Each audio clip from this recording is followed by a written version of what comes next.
issue of currency is top on the agenda, so we are going to discuss it to address the key challenges that many countries in the world face, particularly the developing economy countries. And we also would be agreed that there needs to be more cooperation and coordination between your development banks, multilateral development banks, and the private sector. There needs to be coordination so that there is no fragmentation, which you kept talking about. But I think what is important to many of us is that there should be solid consensus on the reform of the financial architecture of the world.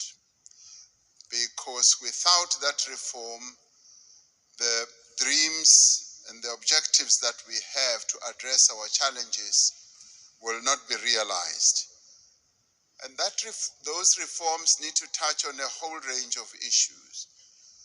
Mr. Mo Ibrahim yesterday even spoke about something that we may think is insignificant, that the boards of directors of your multilateral institutions are not made up of independent directors. They are largely internal people or shareholders. So that in itself, for us, it's an important reform.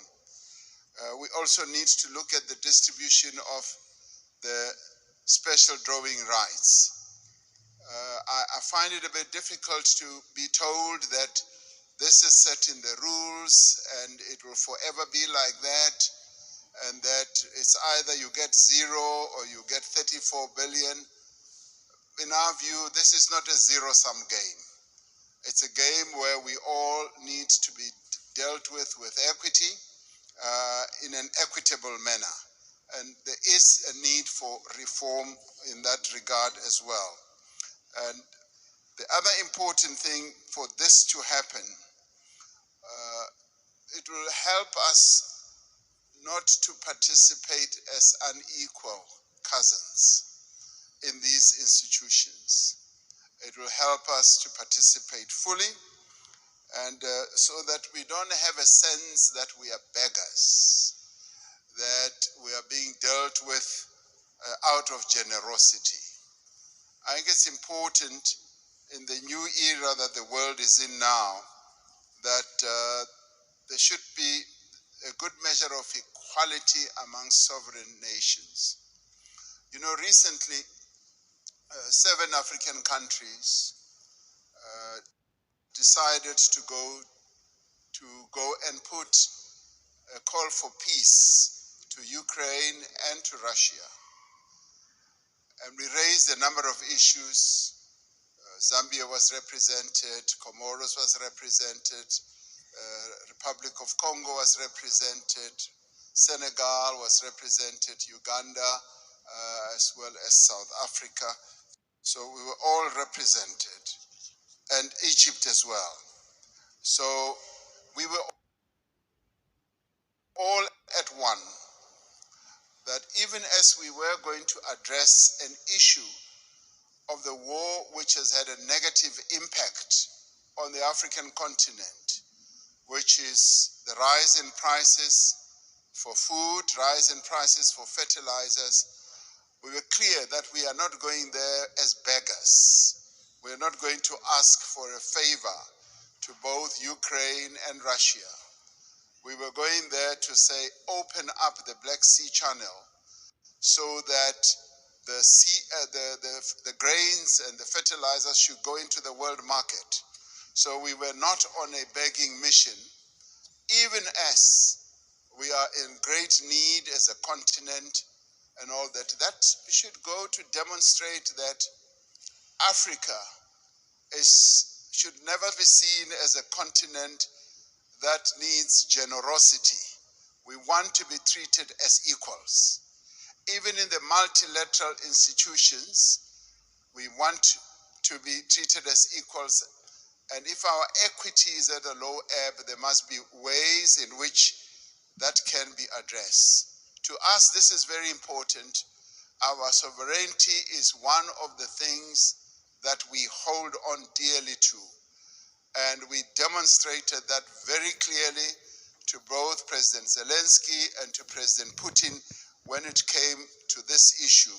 Even as there were suggestions that, yes, we can donate this, we can donate that, we said, we want you to release these grains and fertilizers to the world market so that the world can trade in these commodities and other issues we can handle in a different way. I wanted to make that point so that it should be understood where Africa has evolved up to. We want to be key players on the world stage, want to be key players even in the financial markets and in the MDBs. Now, these are the positive things. I do, Mr. President Macron, want us to address another issue which to us is a bit of a negative.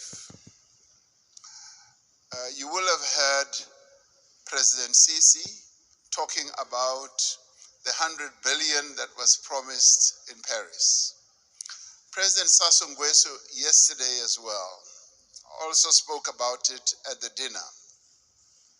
Now there is that issue that a number of the commitments that have been made have not really been fully lived up to. But before I get into details, let me immediately say that we recognize the many initiatives that have been put on the table, and a number of countries here have done so. Germany has gone out of the way to put a number of initiatives, and the US has also done a number of things. But there have been times when we felt like we were beggars. I played a key role as chair of the African Union during the COVID period. We felt like we were beggars when it came to vaccine availability, when we felt we needed access to vaccines, and the Northern Hemisphere countries had bought all the vaccines in the world, and they were hogging them. And they didn't want to release them at the time when we needed them most. And we felt like we were begging. And at times it felt like they would just be droppings from the table, that yes, we will give you that and that. And let me tell you something that generated a lot of resentment. We resented that, and it got worse when we said we want to manufacture our own vaccines. And when we went to the WTO, there was a lot of resistance, enormous resistance. And we kept saying, what is more important, life or profits by your big pharmaceutical companies?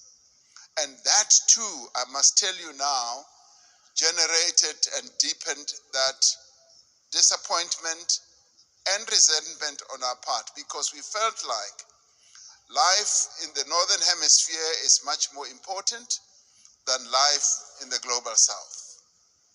And these are issues that need to be addressed. And I'm glad that we are all seated here like this, because we've got to get to the heart of these matters and address them. Now I come to promises that have been made.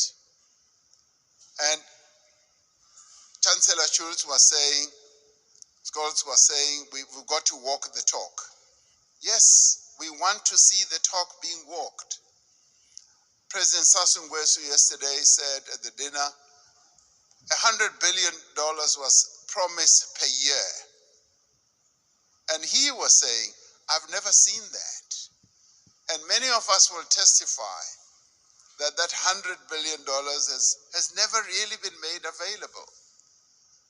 And this should stand out as something that needs to be addressed.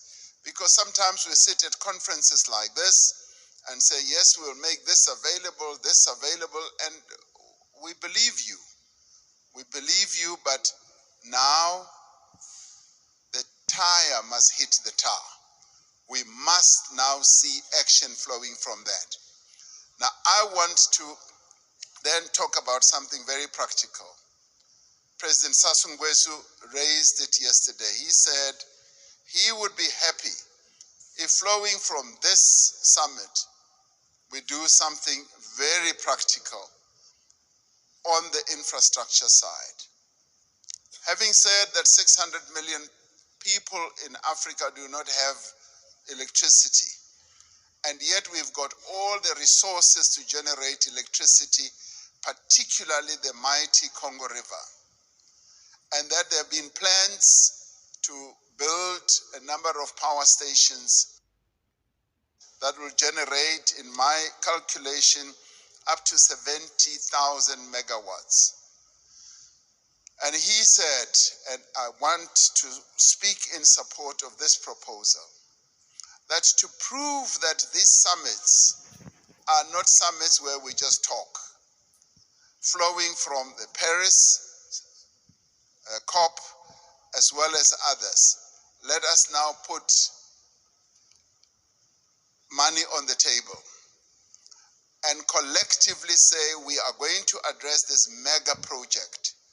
A mega project which will in the end generate electricity for up to 12, 15 African countries all at one go. And this is a project that I think the multilateral development banks here working together, the call that you've made, President Macron, can actually fund. And where, as we rise from this, we should be able to say the Inga Dam is now going to be developed into the Inga Power Station, the one that President Sassou Nguesso mentioned, and the next one as well. If we can do that, then we as Africans will now be convinced that these summits are really meaningful. We will now go home and say, you know what, it's worthwhile going to these summits, coming to Europe, and to listen to all the promises because they are willing to act on the promises. This is what President Macron, I believe, will be one of the most important outcomes. The reform of the financial architecture, as well as a practical project, infrastructure project that is going to add a lot of value.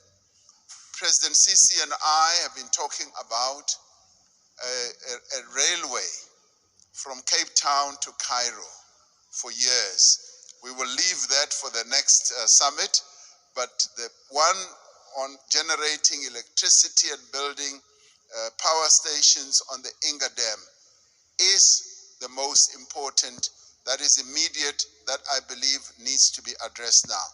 Let's get that done, and then we will be convinced that you are serious with the promises that you make.